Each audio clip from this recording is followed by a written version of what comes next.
sa inyo? Kumusta kayong lahat? I miss Judo Takikuchi, isang OFW. Actually, right now, nandito ako sa condo sa Robinson sa Manila.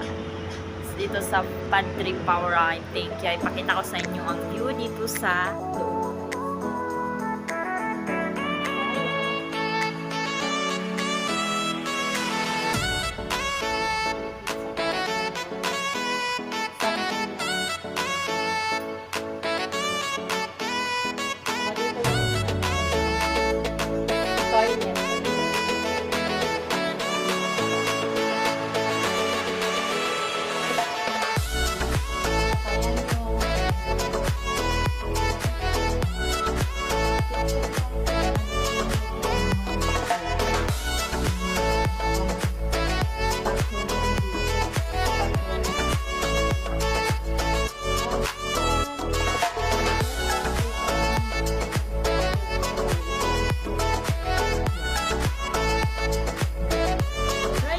Dito ako for 2 weeks, guys. So, tour ko lang kayo dito kasi nag-stay ako dito for 2 weeks. Yun.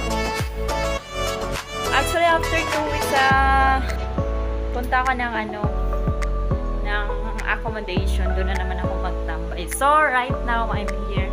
Maybe next day I go in accommodation back. So, see you. Bye-bye. God bless you.